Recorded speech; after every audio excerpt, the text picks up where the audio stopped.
let's talk about the Lakers because they got blasted by the Minnesota Timberwolves on Saturday night. I believe the score was 117 to 95. Lakers kind of jumped out early. Luka got in a run, but from there it was from second quarter on. It was all T-Wolves. Dante DiVincenzo hit a three in the first half. Like, it was all momentum from there, and that was with Anthony Edwards not necessarily giving you that much. He got hurt in the game, and Minnesota was able to come out and play big. Naz Reid was great. Julius Randle looked, again, playoff Randle. That's a concern in this series for Minnesota.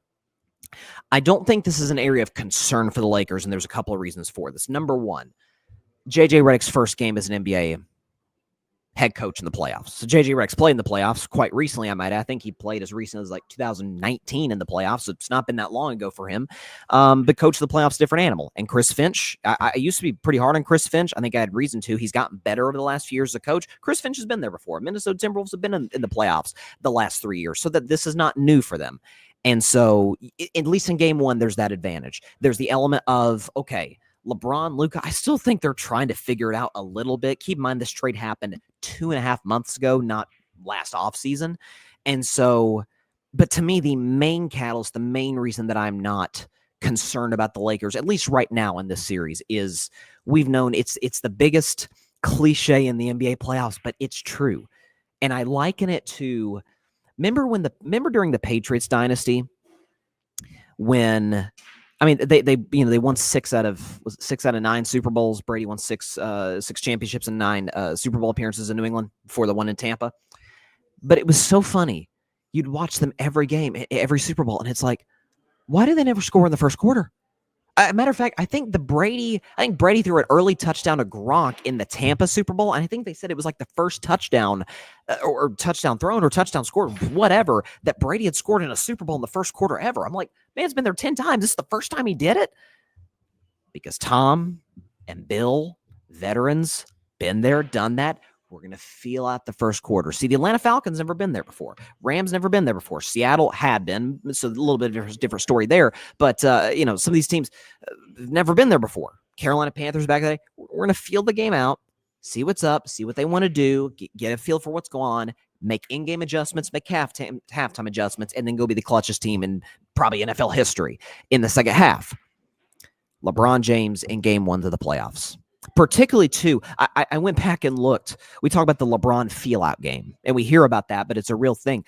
I went back and looked at LeBron game 1s over the course of his career, and he averaged like 27 a game. It's like, man, if you average 27 in feel-out games, like, that's ridiculous. So I decided, okay, let's look more recently, because some of those games are like apex, prime LeBron James that could beat any basketball player ever. Let's look at LeBron James as a Laker in the first round of the playoffs, or at least, in game 1 of the playoffs in his Laker career. Still pretty good. I mean, 21, 9, and 8 is good numbers. 48% from the field is pretty solid. 29 from 3 has got to get better, but LeBron's improved his three-point shot. But he's 4-6.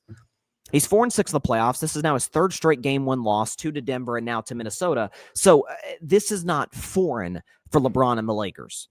And so that I'm not concerned with.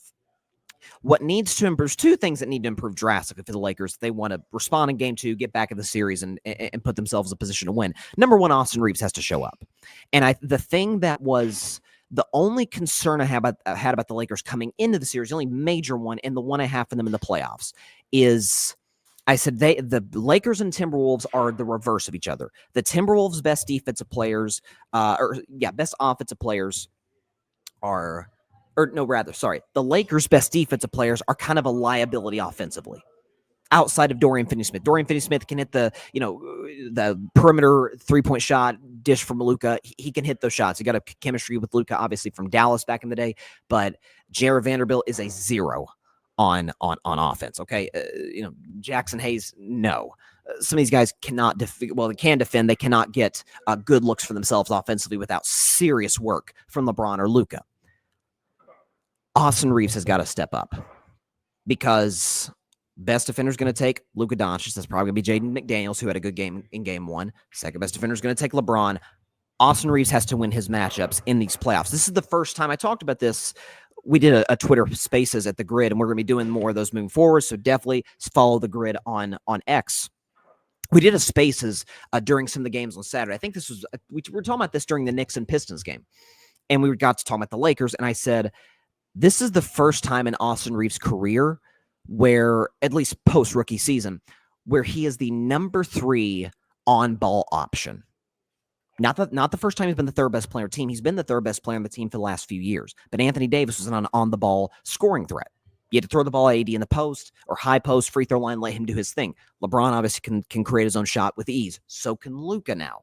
So Austin Reeves, that's going to be kind of his role. And this has been the best season of Reeves' career. So I expect him to respond. And the Lakers' intensity has got to ratchet up.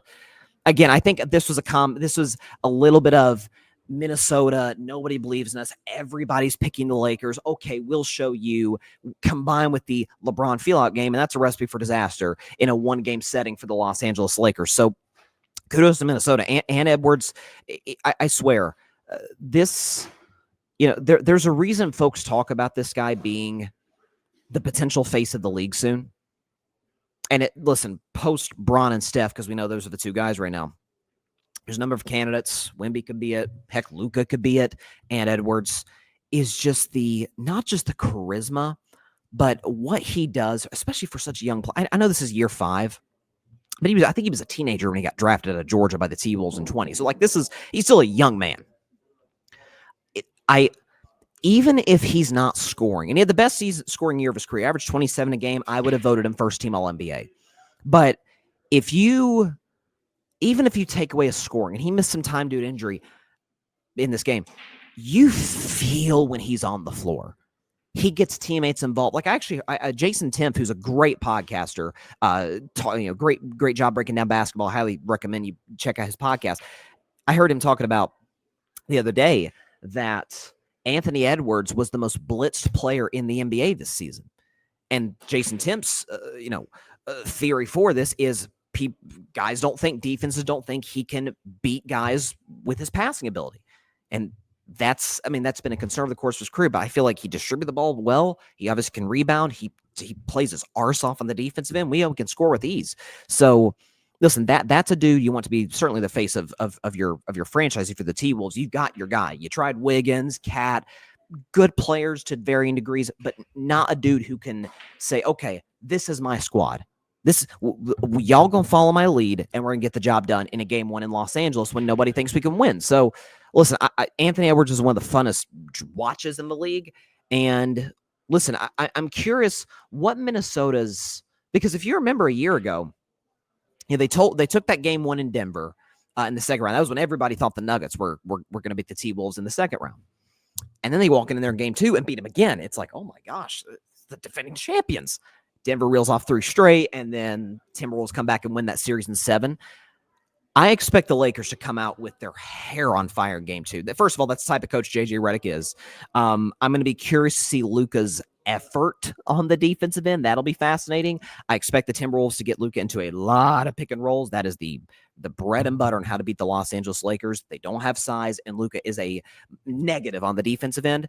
And so, listen, I had Lakers in 5 with the vast majority of the games being close. This feels like a 6-gamer now at this point. So I still think the Lakers are going to win. I think they'll win game 2. If they lose game 2, they're in trouble. They're in big trouble. Not that I don't think LeBron and Luka can't come back from 2-0, but that's I don't see as much as I love JJ Redick. We are talking about a rookie coach. You go down 2-0, losing your first 2 home games with the momentum and the energy and how they feed off of Van Edwards and that home crowd in Minnesota. That's not ideal for the Lakers. So they need to come out, big time energy. I think they will. I think they'll win game 2. And then we got ourselves a fun series. 1-1 going back to Minnesota. This could end up being one of the more intriguing first round matchups. There's no question about that. And I'll say this as a Warriors fan.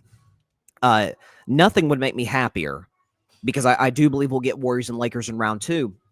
Nothing would make me happier is if nothing else, Minnesota takes a pound of flesh off the Lakers, the way I think the Pistons are going to take a pound of flesh off the Knicks. We'll get to them later in this show, but that's kind of my hope as a Warriors fan. Like, hey, just let's have that series go as long as possible.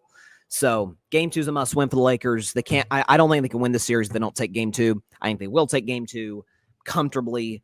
LeBron, he's done his feel-out game. Luka's going to step up. He's owned the Timberwolves, particularly Rudy Gobert, over the course of his basketball career. So I like the Lakers in game 2.